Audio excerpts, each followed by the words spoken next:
books, etc., etc. But I'll try and keep today's one a little bit different in the sense that I'll speak about a particular manifestation in the Muslim Ummah that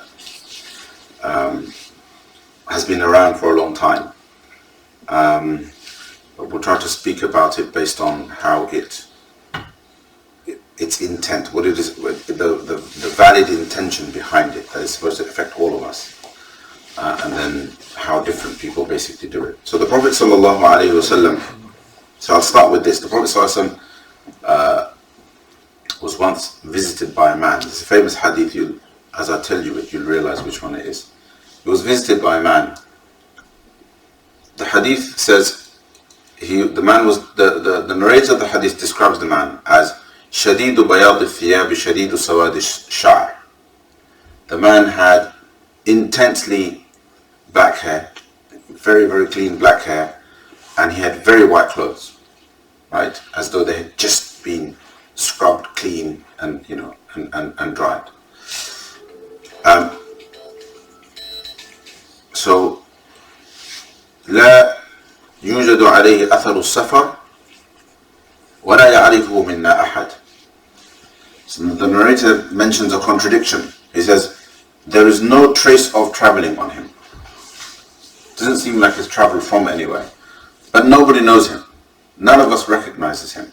So this is an anomaly, In those days, in the community, in the masjid, everybody knows people. When people traveled in, if they came to the masjid having traveled in, then they're dusty and they've traveled in the desert. You can see that they've traveled.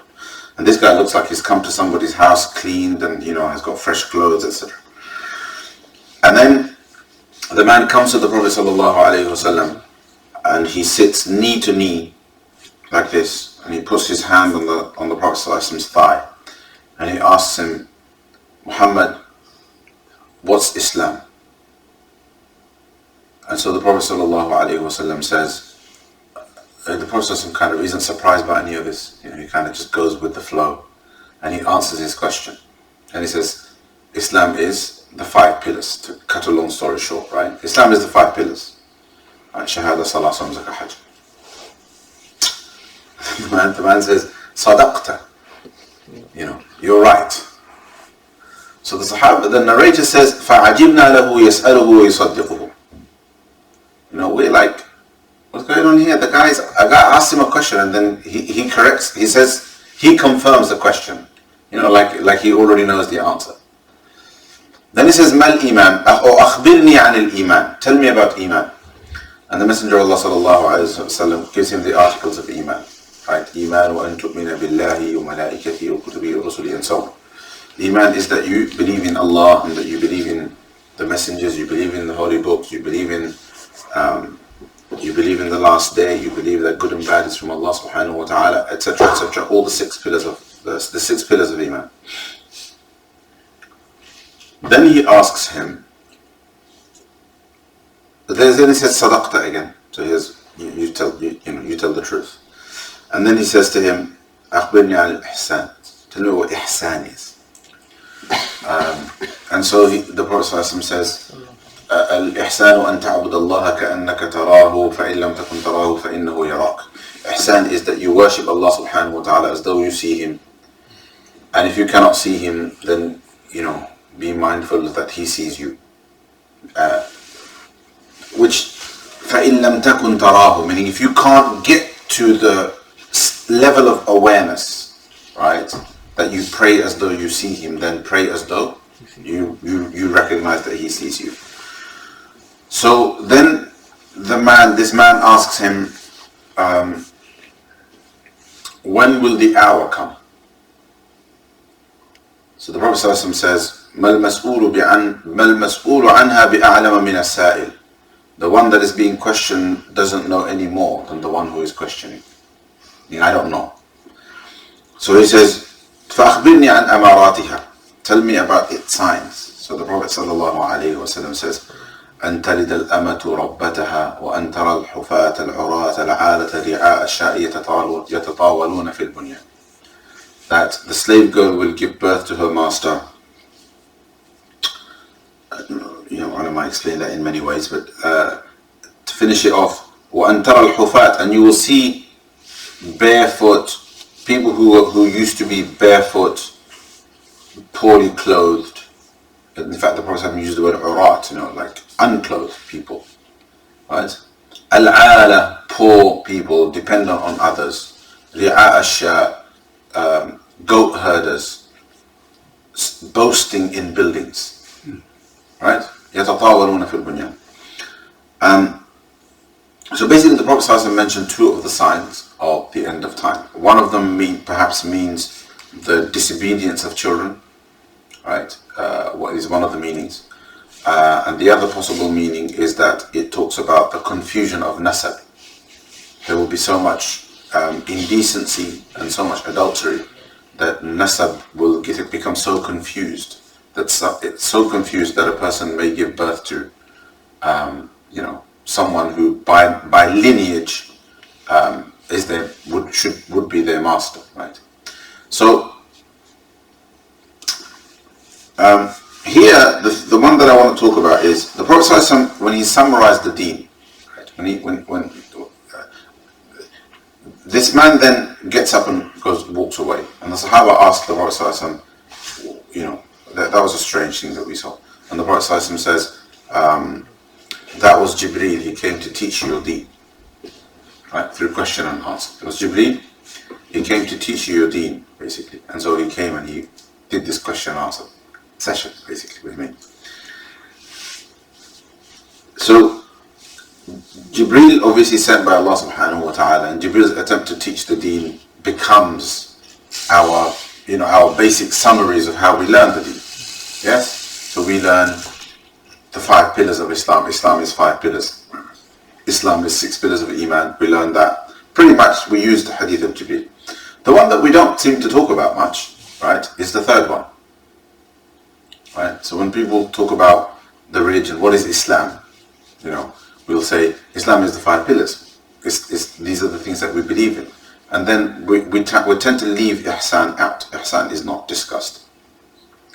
So this third branch of Islam, if you like, this third aspect of Islam, according to this hadith, is as important as the other two, right? And the Ummah, in their own various ways, giving importance to that third column, this third aspect of Islam, gives birth to what is now known in some places very fondly, and in some places very controversially, what is now known as Tasawwuf. Okay? The people of Tasawwuf are often referred to as Sufis. Now, in the earliest times of Islam, just like when it comes to Islamic law, you had the Prophet ﷺ and the Sahaba as teachers of deen. The Prophet and the Sahaba as teachers of deen, you had no schools of law. That came later.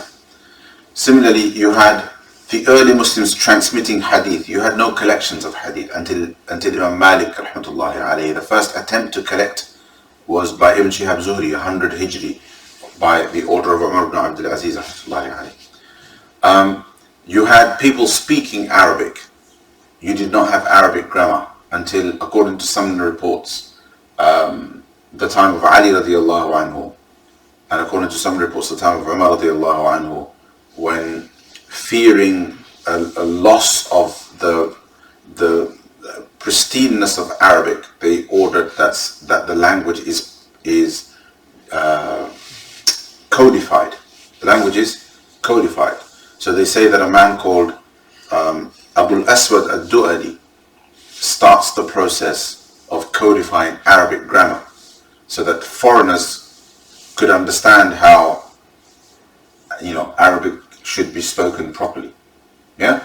So all of this stuff is happening in the first 2, 3, 4 centuries after the Prophet sallallahu alaihi wasallam, despite the fact that the experience of Islam, of the earliest Muslims, is natural, organic. That's probably how you might describe it. So similarly, the Prophet ﷺ taught ihsan. The Prophet ﷺ demanded, he expected ihsan from the Sahaba radiallahu anhum ajma'in. On the one hand, ihsan, he describes ihsan in this hadith as a form of heightened consciousness of Allah subhanahu wa ta'ala, beyond what is implied in taqwa, right? If taqwa is, consciousness of Allah subhanahu wa ta'ala and fear of Him through that consciousness, right? Then ihsan is levels above that, because it is to worship Allah subhanahu wa ta'ala with such awareness of Him that the state that manifests over a person, one's body language, one's state of humility, one's expression, and so on. What perhaps another might observe is a person praying as though they were praying looking at Allah subhanahu wa ta'ala. Like, imagine, like when our teachers used to teach us this hadith, they used to say, pray, worshipping Allah as though you see Him is not an invitation to worship Allah subhanahu wa ta'ala imagining Allah subhanahu wa ta'ala, because Allah subhanahu wa ta'ala cannot be imagined, but rather it is worshipping Allah subhanahu wa ta'ala such that as though you were asking the question, how would you be if you could see Him? So if you were performing salah, how would your salah be if you could see Allah subhanahu wa ta'ala? If you were looking at Allah subhanahu wa ta'ala now, if you are considering a particular action, which choice would you make if you could see Allah subhanahu wa ta'ala now, right? If you were thinking about how to deal with a particular person in a social context or in a business context, right? Or even in the case of perhaps dealing with somebody who had harmed you, right?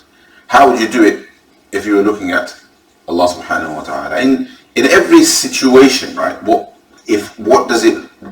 How does a person behave who has, the absolute highest level of consciousness of Allah subhanahu wa ta'ala? And if that is too much, and it is, for some people it's like, how can you get that high? If that is too much, then the Prophet ﷺ acknowledges that, okay, if that's too much, then at least remember that Allah subhanahu wa ta'ala always sees your actions. That at least should be easy enough. That at least should be something that is easy to comprehend, something that is easy to at least manifest within a person.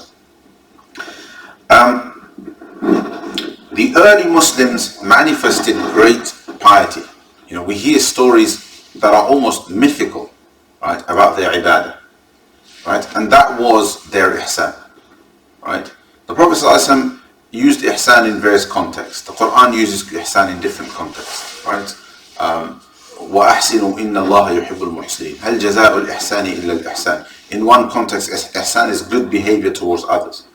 In another context, ihsan is excellence in whatever you do. كَتَبَ اللَّهُ الْإِحْسَانَ عَلَى كُلِّ شَيْءٍ. Allah subhanahu wa ta'ala has written excellence in everything that is done. Excellence, i.e. excellence in the sense of itqan, doing something to the absolute highest standard possible. Right? We're going to run a masjid, we're going to run it to the highest standard possible. That's what would be implied if we took upon us the hadith of this hadith of ihsan, this particular hadith. كَتَبَ اللَّهُ الْإِحْسَانَ عَلَى كُلِّ شَيْءٍ. Then the Prophet ﷺ gives an example of slaughtering, right? That if you slaughter, then make sure you do it well. Even something like that, right? When you do it well. In other ahadith, we know that this implies ensuring even something like that. It's like you're about to end a life to eat it and so on and so forth. This is going to become cooked meat soon. Do you understand? What's the big deal, right? Why not? There was that video once that was going around at Qurbani time of in a slaughterhouse. People going around chasing after the animals, slaughtering them in front of one another. They're all blood-soaked, kicking them around and stuff like that. Exact opposite, basically, of what this hadith implies. The Prophet says, no, even that you have to do it like this. There has to be a kind of perfection to it, right? Knives carefully sharpened so that each cut is really, really fast. Animals, ordered in such a way that one cannot see the other being slaughtered. Animals slaughtered in such a way that the knives cannot be seen by them. Ihsan. This is the ihsan of slaughter. And the Prophet is saying, Allah subhanahu wa ta'ala prescribed that ihsan for the believer in everything. Right? In a sense, that if you bring the two things together, right, ihsan then consciousness of Allah subhanahu wa ta'ala produces excellent action, right? Because it's like, if Allah's watching me while I slaughter this animal, then I've got to do it right. Right? If Allah's watching me while I perform my salah, then I've got to do it right. I've got to do it perfectly, to the best of my ability. If Allah is watching me, on my fasting day, then I've got to do it perfectly to the best of my ability, and so on.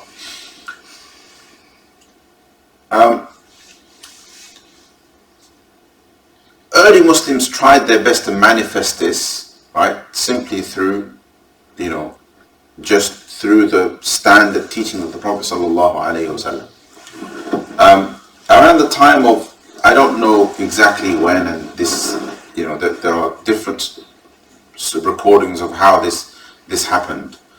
There were people who manifested other qualities in their spirituality. Right, a kind of public display of humility, coarse dress, trying to appear really, really simple and weak and drawn, and like as though they hadn't eaten properly, as though they're not particularly attentive to their dress, and so on and so forth. And there are early references to these people as Sufis. Right, to these people as Sufis. And early Muslims used to be critical of them, right? That this is not the way of the early Muslims. This is not the way of the Sahaba. This is not the way of the Tabi'un. This is not the way of the Atba'u Tabi'in. This is not the way of the Salaf, right? And I read one story about a woman who saw a group of men walking around, appearing extremely humble, in very, very coarse dress, looking like they're a bit disheveled and so on, as though they don't care about the dunya. Right, but and in her impression was that they look weak, and she asked, "Who are these men?" And they said, "Oh, these are the people. These are the aesthetic. These people who have no concern for the dunya." And she made a remark. She said, "I saw Umar." She said, "I saw Umar, and when he walked straight. When he spoke, he was heard, and when he hit, it hurt." And what she was trying to say, that that what kind of mark of asceticism is this? You understand? Umar was an ascetic, but he was also a man who was firm and strong and loud, and he walked straight. He had a strong demeanor, right? And the Prophet sallallahu alaihi wasallam, he reminds me of the hadith of the Prophet sallallahu alaihi wasallam, "Al-mu'min al-qawiyyu khayrun min al-mu'min al-da'ifi wa fi kullin khayr." The strong believer is better than the weak believer, and there is good in everyone, right? And the Prophet sallallahu alaihi wasallam finishes off acknowledging everybody, but saying that the strong believer is better than the weak believer. So, like at some point in our history, like the schools of law, and like the schools of theology, the Ash'ari schools and the Maturidi schools and the Athari schools, kind of this schools of spirituality started to evolve, right? At different times based on different mashayikh. Okay? So the teachings of Abdul Qadir Jilani, for example, became known as the Qadari school, right, or order. The teachings of Shihabuddin Suhrawardi, I believe his name was, became known as the Suhrawardi school or order, and so on and so forth. And this gave birth to a formalized tasawwuf, for want of a better word, or a formalized ihsan, a formalized ihsan. And this was marked by two things. Two things separated the methodology of orders from the organic spirituality of the early forebears. One was the practice of pledging or promising piety to a teacher. Promising piety, pledging or promising piety to a teacher, called the bay'ah. Called the bay'ah. And I was going to say that has anybody done that? Then you can tell us, right? But basically, it usually involves making a promise, repeating some words, and then shaking hands with the sheikh, and that's it. You've pledged, and that is also an agreement that you are now a student of the sheikh, and you will follow his directives with regards to your spiritual practices and your spiritual life. So this is the first thing that sets it apart. And the tariqas themselves, the orders themselves, right, and the practices of the order is the second thing that basically stand out. There was no order-based spiritual practices before, right? At some point this began, and you ended up with these two things evolving within the Sufi orders. And the reason why I say it evolved is because this is what manifests today. So among all of the things that I spoke about, the way people, the different affiliations people have, do you understand? If you remember in the previous talks I said, what if you existed 400 years ago? Which one of these affiliations would you have? What kind of Muslim would you be? And most of the ones that we've discussed so far wouldn't exist. There would be no Salafi affiliation, there would be no Ikhwani affiliation, there would be no Tablighi affiliation, there would be no Deobandi, there would be no Brelwi, etc., etc. But the Sufis would be around. Right? Sufis would be around 400 years ago. The tariqas would be around 400 years. I don't know what shape that they would take and what they would look like, but they would be around because they have been around for a long time, and they've been around throughout the lands. Subcontinental formalized Sufi orders generally go back to the Qadri, Chishti, Naqshbandi and Sohrawardi orders. Okay? The question now is, what does the Sharia have to say about this? Is this valid? Does this have any validity in Sharia? Okay? This is the question. This is a major point of contention because some, in our masajid, some groups are like, this is the reason why most of the ummah is deviant. Because most of the ummah subscribe to these Sufi ideas and these Sufi schools. Right? And where is this in the Sunnah? Where is this in the practice of the Sahaba? Where is this in the practice of the Salaf? Right?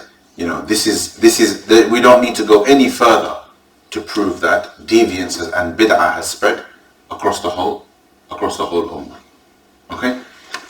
And on the other hand, the argument is, well, what is the argument that this is haram? Why is this haram? What have the Sufis done that is haram? Right? The Sufis' claim is, what we do is nothing but ihsan. What we do is nothing but ihsan, as the Prophet ﷺ encouraged us to do. Right? This is, committing to a teacher gives us the focus that we need to be punctual with our salah, to be punctual with our adhkar, to have khushu' in our salah. Meaning, this does not take us to some deviant practice, but rather establishes us firmly on the deen, on the teachings of the Prophet sallallahu alaihi wasallam.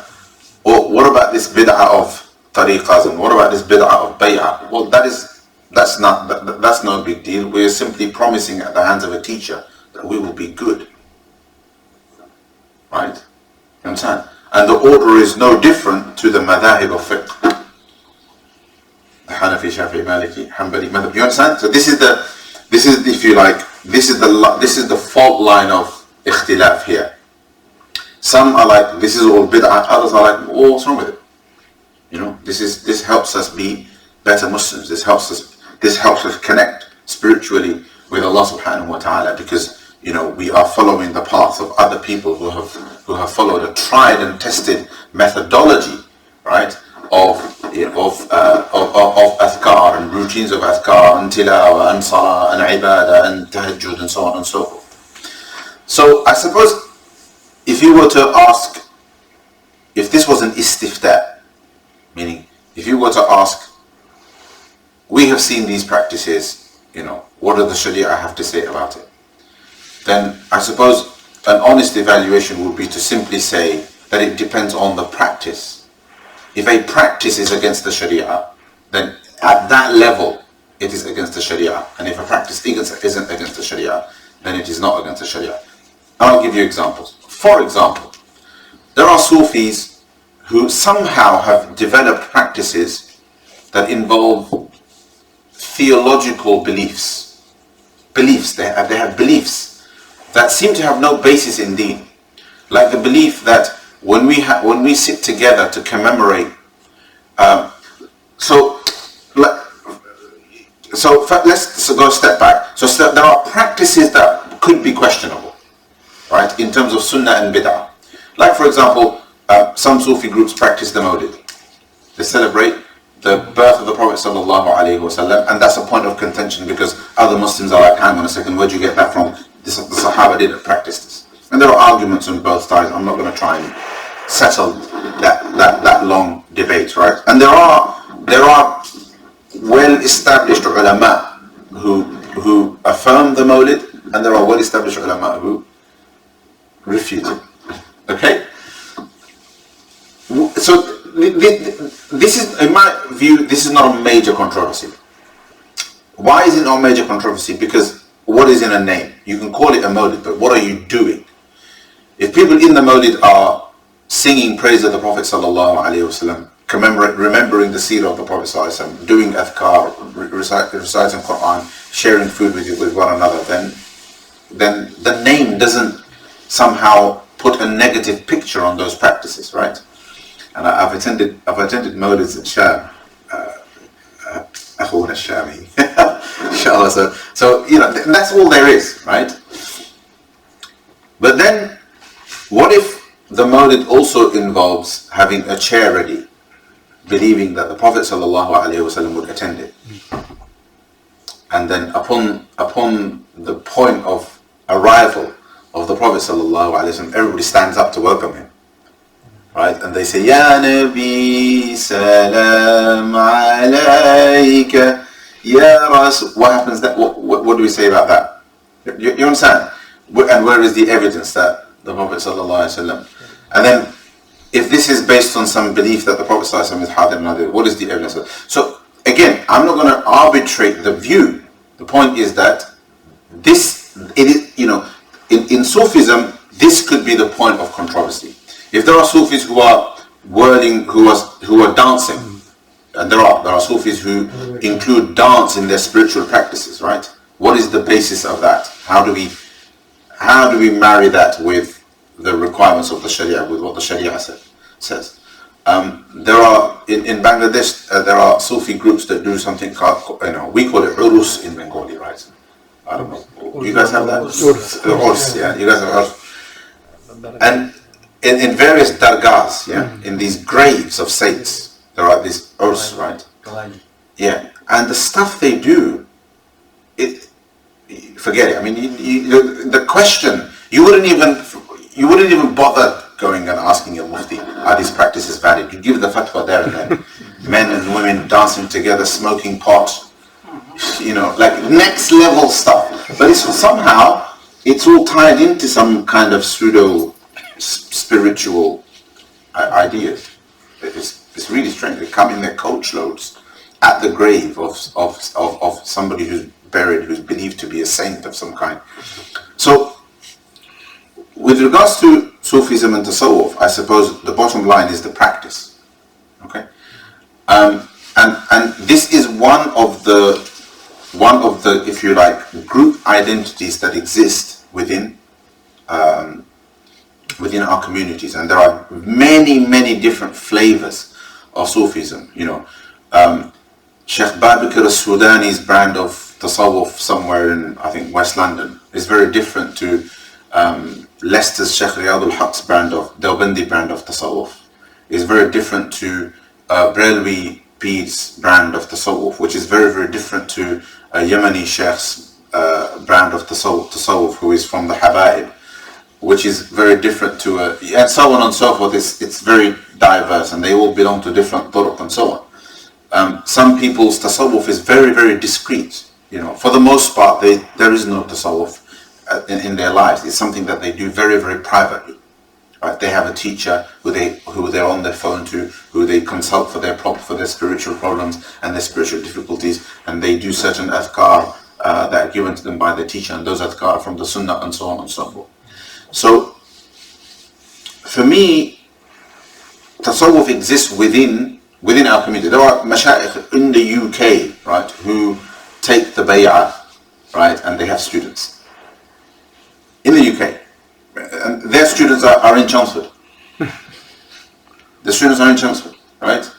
And you know, if you're struggling spiritually, etc., so their students may say to you, well, why don't you give bay'ah to a sheikh and become a student, and it might help you spiritually. And it may help you.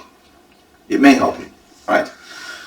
The point of the discussion is to understand that all of these labels and brands and factions and groups exists within our communities, right? And there are different ideas about their validity. Okay?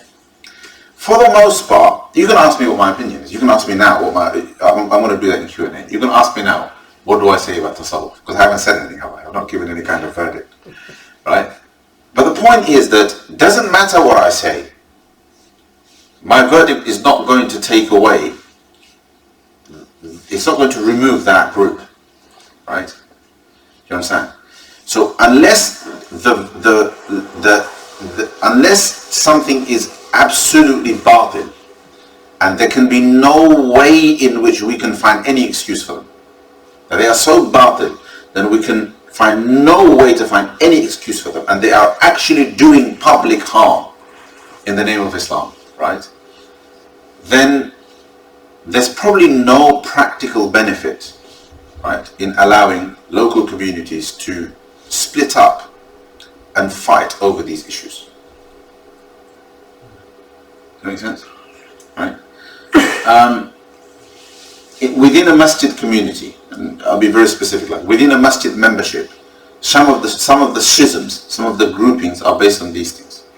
Religious ideology actually shapes loyalties within a community and within a masjid. Okay? So somehow we need to have the maturity to kind of see past this stuff, right? And everybody follow your teachers. Not everybody can't have the same teacher, or follow your imam if you want. But the point is that people have their own affiliations. Like I've come to Chelmsford only a year ago, right? Before I came here, people had their own teachers. Especially the practicing people who were close to the deen. They had their own teachers. They had their own affiliations. You understand? So if I come here and I pick those affiliations apart one by one, right? Oh, you Deobandis, your mashayikh are all deviant. Then the next I pick on the Salafis. Oh, you Salafis, your mashayikh are all deviant. Then I pick on the next one and use Brelvis, your mashayikh are all deviant. And then you so and so, your lot are all deviant, and you need to come onto this path, and etc. etc. Then all I'm doing is reinventing a wheel and creating just another column. I've just called everybody away from all of the people that they follow, and I've said, okay, don't follow them, follow me. Right? So that's called classic reinventing the wheel. So there's no point in that, right? It is better to try to kind of see if we can look at everybody with husnul zan and see if we can validate it. So now you can, if you ask me, what I say about tasawwuf, I would say, well, shar'an, if there isn't something that is happening within a particular Sufi order that was batil, do you understand? Then it would probably be something that is mubah, because their actual practice of the deen isn't affected by it. They pray 5 times. For example, I'll give you an example. if you come up, if you meet the Sufi in the subcontinent, which I'm familiar with, for example, he would be definitely a Sunni Muslim, right? 90%, 95% chance he'd be a Sunni Muslim. He would probably follow a alim who belonged to one of the three schools of Islamic theology, one of the established schools of Islamic theology, who followed one of the four schools of fiqh, right? And all of their practices of the deen would be governed by that, same as any other person, same as everybody else. So where does their tasawwuf step in? How does their tasawwuf specific affect their lives? Well, when they have a spiritual problem, when they have anxiety, when they are struggling with a particular problem in their life, they have a sheikh that they go to, right? And the sheikh says to them, you know what, recite Hasbunallah wa ni'mal wakeel this many times, right? Or you know what, you might be helped if you recite salawat on the Prophet sallallahu alaihi wasallam 100 times every day. And you know, whatever happens, don't miss your istighfar every day, right? And so on and so forth, as a kind of as a prescription, you understand? And that proximity, that having somebody to go to who prescribes things to do, gives that person peace and tranquility. But what they're doing is valid practice from the Sunnah, right? The bay'ah just gives them somebody to go to, right? And it gives them that spiritual focus. And perhaps they might attend a weekly majlis. They might attend a weekly gathering of that sheikh, right? Who, you know, gathers his students, you know, and asks them, how are you getting along? How's everything? Is everybody able to do their 5 times salah? Is everybody managing to do this? Is everybody managing to do that? So from that perspective, there is khayr in it, right? If it is just that, you know, why would it be wrong, shar'an? So if there is a way to accommodate, right, all of the different practices of people that are there is no escaping them, right? Then why take an approach of refutation and only just cause friction in the ummah? Refutation should be for absolute batil, right? If something is absolute batil, clear sin, clear haram, do you understand? No room for it in the Sharia, then that's what refutation should be reserved for. So in our own way, nobody is required to be part of the tasawwuf, but definitely ihsan is part of the deen and something that the Prophet ﷺ definitely taught and encouraged, right? And is a fundamental of the deen, right? And whether you have a sheikh, whether you follow, whether that sheikh is part of tariqah or not, is besides the point. But for the most part, ihsan is about two things. Number one, establishing a strong habit of ibadah, right? And number two, improving one's akhlaq and adorning oneself with akhlaq hamida, with praiseworthy akhlaq, and cleansing oneself of akhlaq madmuma, of bad akhlaq, of bad characteristics. That's it, right? That is the objective. And whether you do that through a sheikh, or whether you do that through your own self-evaluation, whether you do that through good friends. You know, I think it was Imam al-Ghazali that said, if a person wants to spiritually develop himself, then he can either have a teacher, or he can have like-minded friends who fulfill the same objective of the teacher. You know, friends who tell him that, you know what, like, you acted out of hubris there. You know, perhaps you should have some humility. And because it's your friends, you grew up with them, you take it. And because they're good friends, they tell you, right? So that's a correction by a friend, right? And then he said, sometimes your enemy can be your sheikh. You know, your enemy, because your enemy is honest about your flaws. If you expose a flaw of yours, right, your enemy isn't going to hide it. He's going to pounce. And he's going to pounce and he's going to be like, arrogant fool. Do you understand? And Ghazali said, you know, sometimes if you stop to have a moment of reflection about what your enemy said about you, yeah, some of it's exaggerated, some of it's wrong, some of it's unfair, but some of it's true. Some of it's true. And often it's a truth you never thought to reflect on. It's a truth you never considered. Right? So sometimes we take our spiritual purification even from our from our enemies, right? But having a shaykh and good friends and this is all part of that process. But what is important, however you do it, what is important that the objective is ihsan, right? And people do it in these different ways that manifest in different ways. Anyway, that's what I wanted to talk about today, right? And today is going to be the last of these conversations about unity and so on. Next week, I don't know what the time is. Today suddenly I've become really time conscious. Next week, we'll carry on discussing, inshallah. Next week, I'm not in the country. Imam Ahmad, inshallah, will continue the halaqah. So he'll cover a topic, inshallah, next week. So keep the habit of coming. Yeah? And we'll resume the week after with the 40 hadith of Imam Nawawi, inshallah.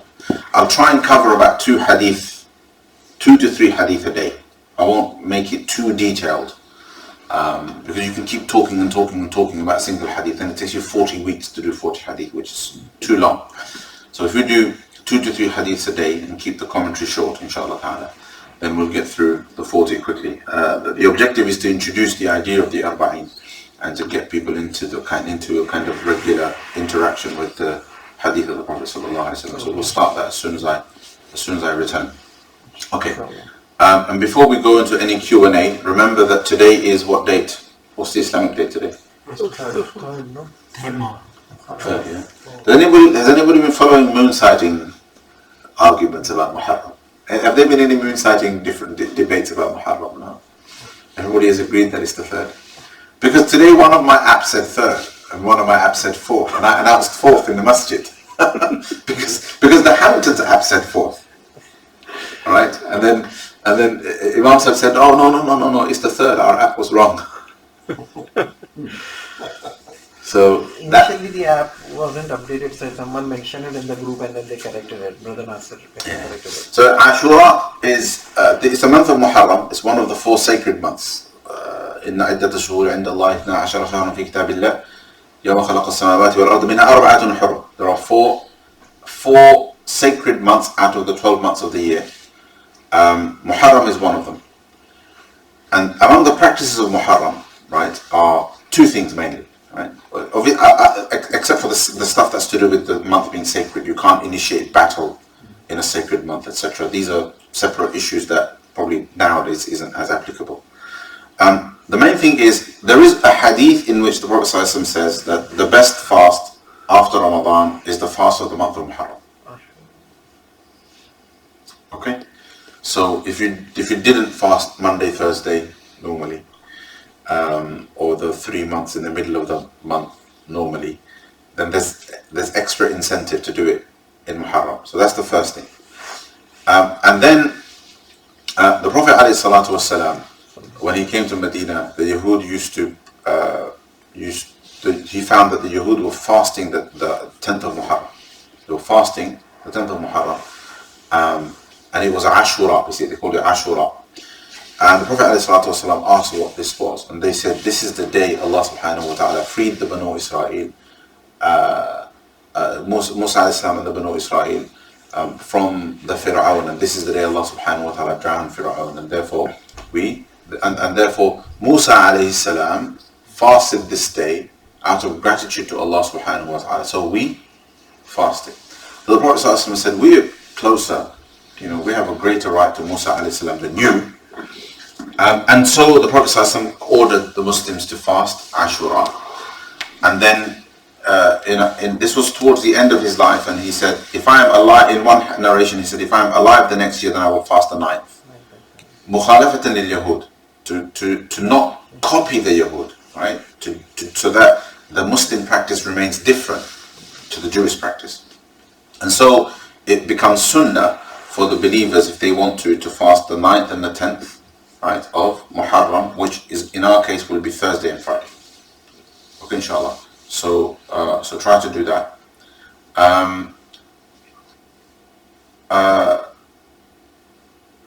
Yeah, that's the significance of this month, inshallah ta'ala.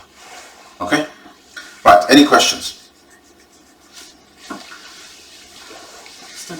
Come on, brother. Mine. Yeah, it's just a personal experience. So you mentioned Abu Bakr Sudani. Yeah. So I went for Hajj, back in 2004. And one brother kind of invited me to a talk on Hajj. I thought, well, I'm going to Hajj, so I might as well go to this talk. And it was at Halaqah Masjid. So we went there and prayed Isha. And I was introduced to, Sheikh Abu Bakr Sudani. I didn't realise they were going to hold this kind of event. And I didn't participate in it, but I sort of witnessed it. And so, they started off sort of reciting from a book, and everyone became very fervent in what they were doing.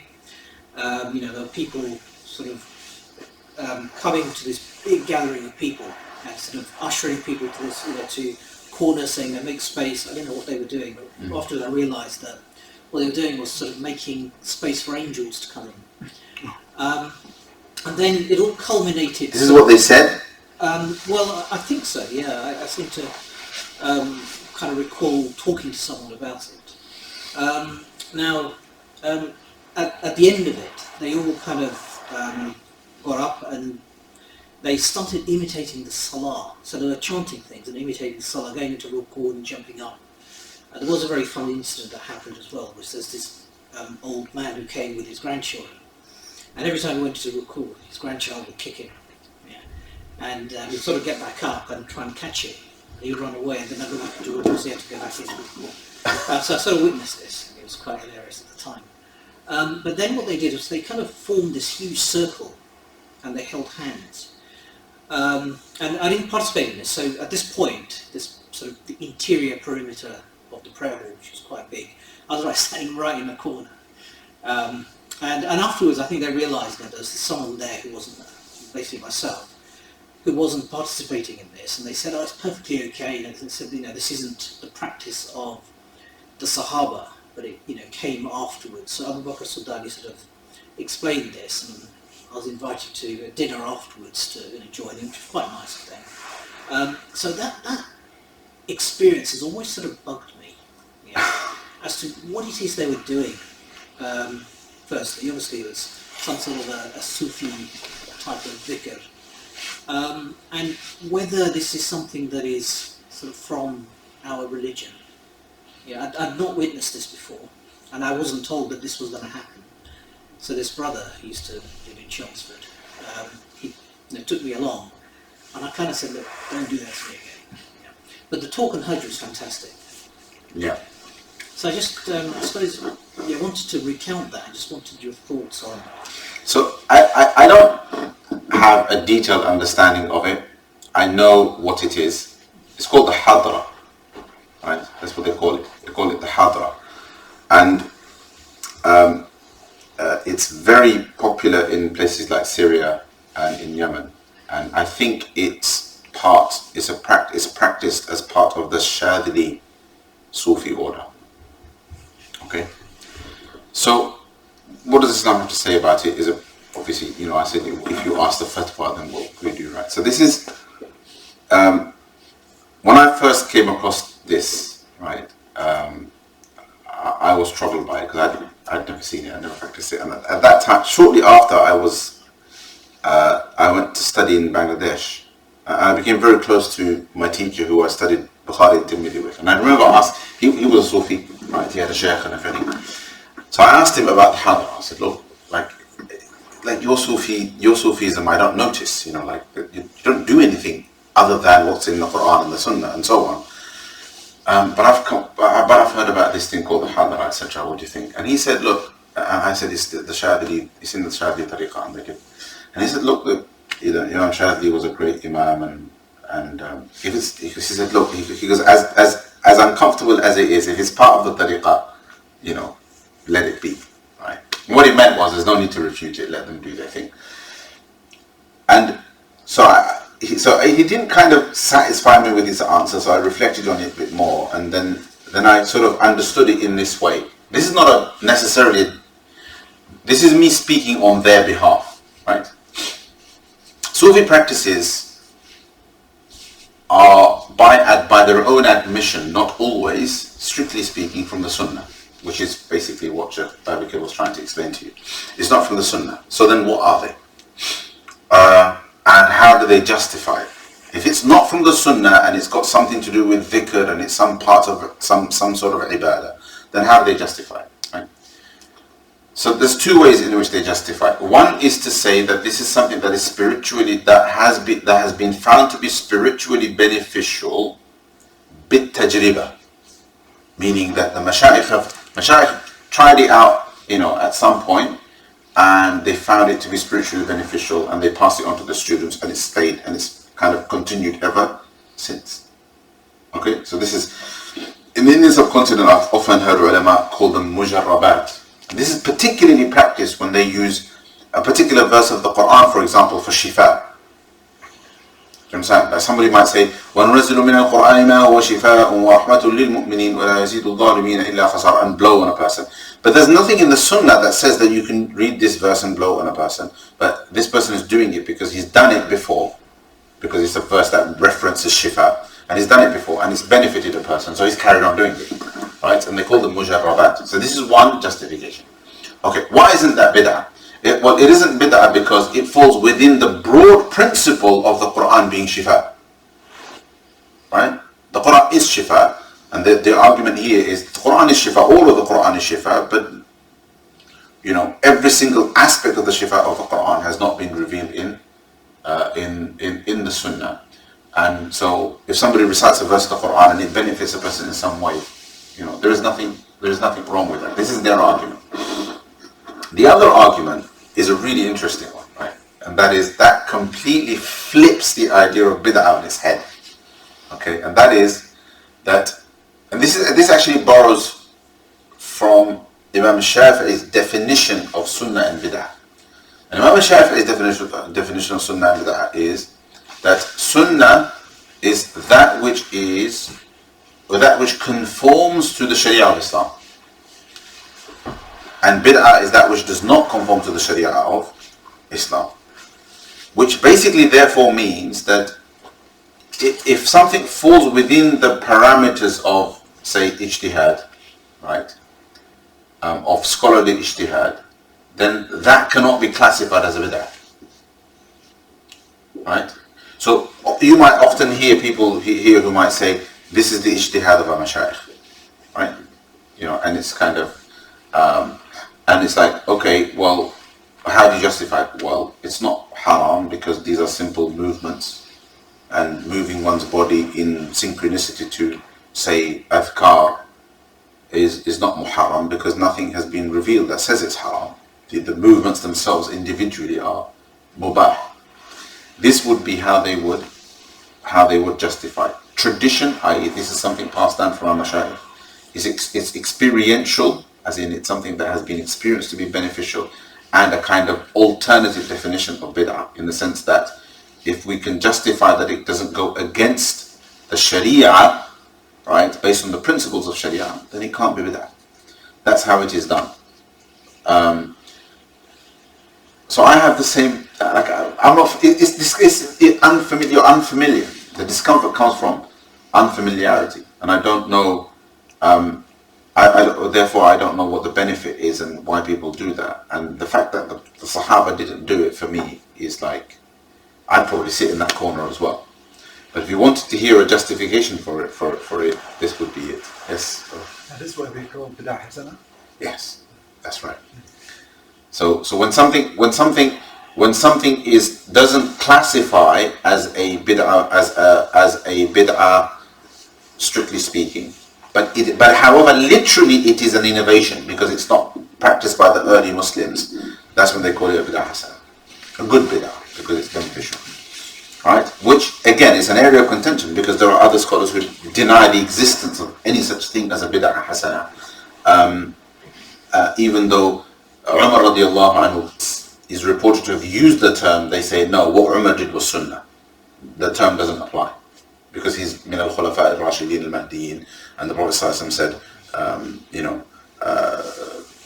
bi sunnati wa sunnat al-khulafa al-rashidin al-mahdiyin. Therefore, that can falls into the category of sunnah. Make sense? But like I said, everybody's practices are not the same. All right. The same in the subcontinent. Huge debate among Sufi tariqas about about loud and quiet dhikr and group dhikr. Right? So group dhikr allowed, is it a bid'ah or not? Right. So the people who do it as part of this, as the Sufi practices, they do it and they say it benefits us, so we do it. Do you understand? And there are others who are like, no, this is not. This is a bid'ah. You know, we don't know any reports from the Sahaba, etc., who did it. And Allah Subhanahu wa Taala says, "Udu'u rabbakum tadarru'an wa khufya," and etc., etc., etc. Right? And the debate goes on. You understand? But my point in all of this is that attacking each other has never ended any difference of opinion. You understand? Sitting and discussing and trying to understand each other's perspective probably stands a better chance, you know. But attacking one another just means that people just dig their heels in, you know. And lately what I have seen in Muslim communities is this attack mindset. You know, you don't agree with somebody, attack. Right? You see something you're not familiar with, you think is bid'ah, attack them publicly, attack them however you can. Do you understand? You know, there's no private nasiha, it's just public attack, which it has never resolved anything. It's, you know, nobody has ever been convinced because somebody attacked them. Oh, you attacked me, you embarrassed me in public. Oh, I'm so convinced. Thank you very much. I'm so grateful. Never happens. That doesn't happen. Yeah? Inshallah.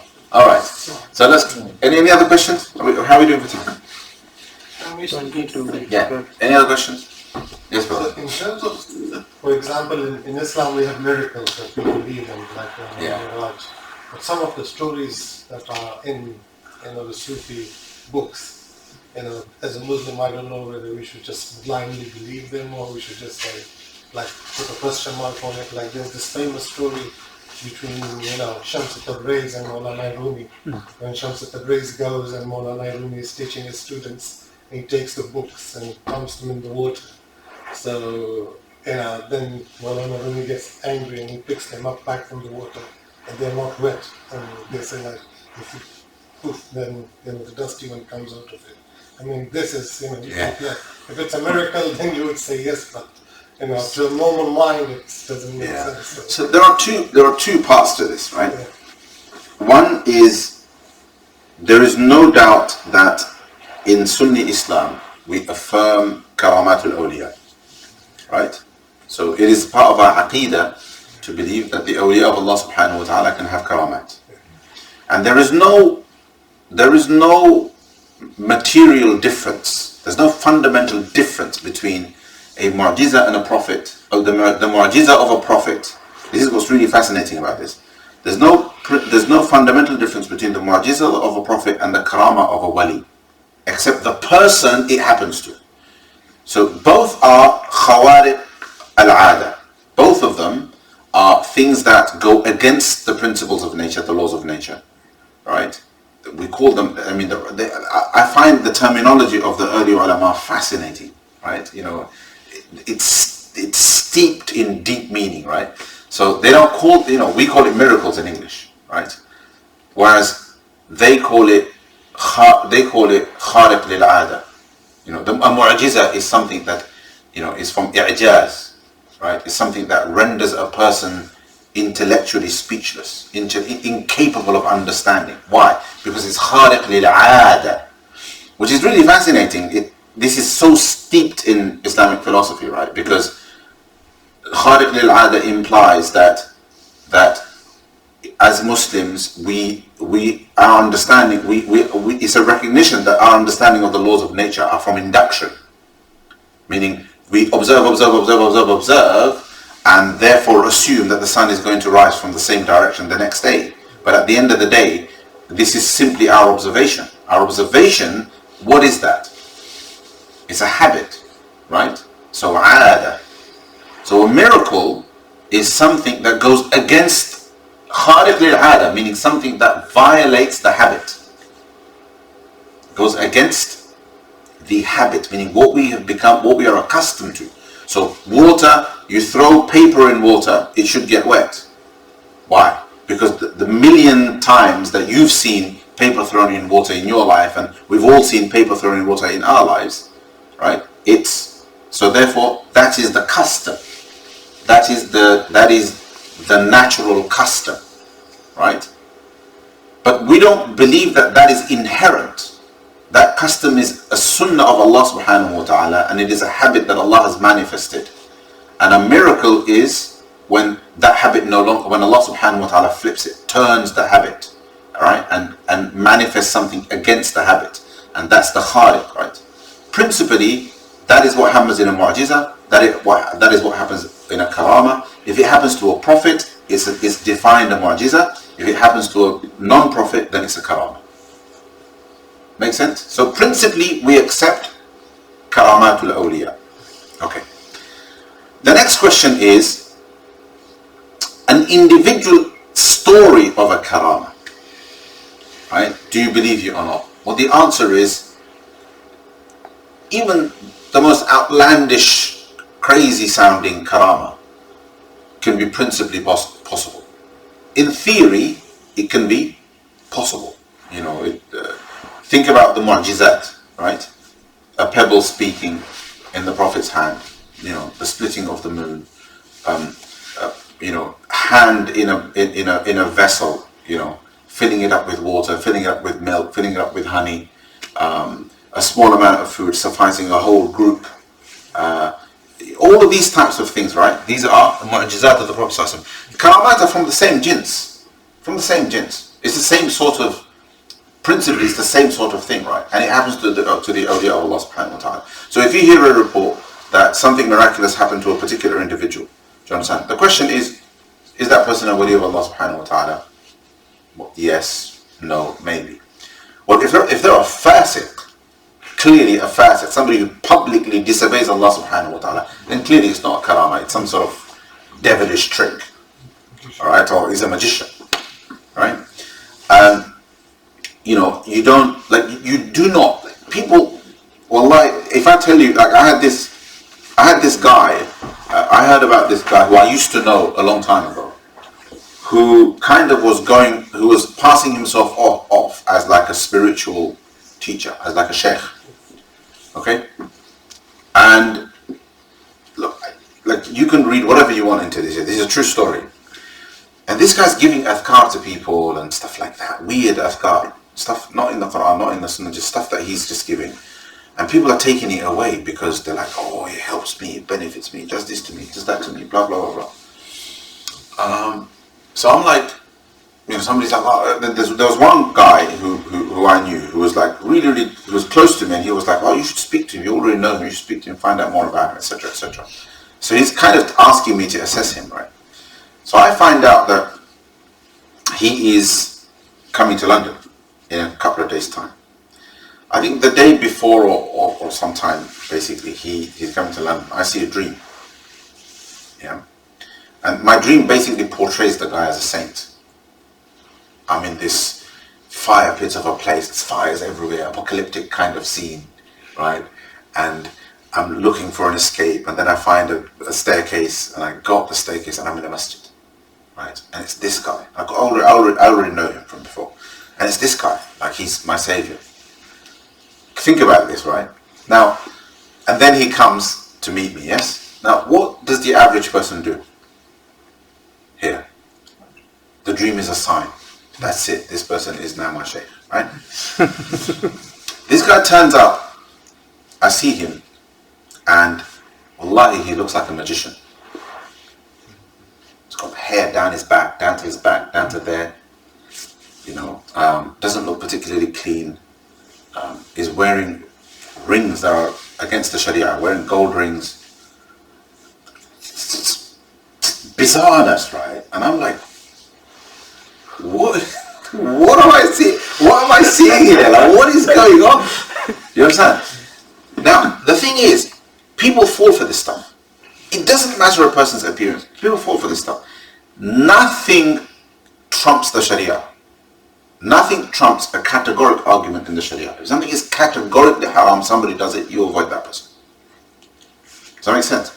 A matter of difference of opinion, okay, that's a different matter. If there's difference of opinion, then there is room to be lenient, there is room to accommodate. As a matter of ijtihad, there is room to accommodate. Categorically haram, do you understand? And somebody's doing it, You understand? Then you run away from them. Another big thing, a warning. If the person is a jahil, run away. There are no credentials of knowledge, right? The guy's advertising in the newspaper, Baba Shah Saab, aapke sare masail ka hal de denge. You know, so and so Baba will solve all of your problems. You're having problems, your children are fighting, he will solve it. You know, your husband and wife are arguing, he will solve it. And people flock to them, pay them thousands of pounds, and they'll give a tamima, they'll give a taweez. Do you understand? Right? That guy has no knowledge of deen, probably has no knowledge of dunya. He's a complete jahil. He discovered a book, literally a book of spells, and he's literally giving you sihr, right? But you're turning up because you're desperate, and there's an advertisement in a newspaper, all right? So first and foremost, who is the person? If the person has the a'mal of the awliya of Allah, you know, the guy, you know, he's tahajjud every day. He's known for he's min al-dhakirin Allah kathiran wa dhakirat. He is somebody who never misses a salah. He's somebody who performs all of his sunan and all of his nawafil. He's always engaged in reciting Quran and dhikr of Allah and seeking knowledge and teaching knowledge and so on and so forth, right? And something happens to him that is khariq lil-'ada, meaning from the genus of a miracle, then it's karama. Your case is that it's historical. So when it's historical, the question simply is the historical narrative true? Does it have a chain of transmission? Does it not have a chain of transmission?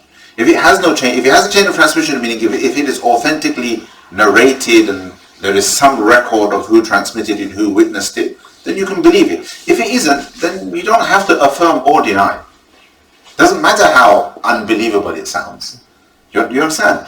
It's a bit like this. I was talking about this actually just earlier today with somebody. Remember that historical sources of Islam are not scrutinized to the same standard as hadiths of aqidah and fiqh. And this is also true of the seerah. This is also true of the seerah of the Prophet ﷺ. So for rulings of Sharia, particularly for matters of aqidah, it is expected that the hadith, that it is going to be a verse of the Quran or an authentic hadith of the Prophet ﷺ, right? In historical narratives, stories of history, right, that level of burden of proof is not required, and therefore narrations that may not be as authentic are acceptable if all they are doing is telling a story of history. Does that make sense? However, if that story has something to do with our aqidah, do you understand? Then it cannot be accepted as a reliable source for aqidah. But as a story, no problem. Why? Because which history isn't like that? All history is like that. Right? All history is like that. All history has a degree of flimsiness, right, to it. Ours is just comparatively stronger because at least we have chains of transmission. Does that make sense? So, in principle, it can happen. Is it true? That's just a matter of evidence. Okay, inshallah. Khalas, let's end it here. Let's have somebody give it that. Subhanallah wa bihamdihi, subhanallah.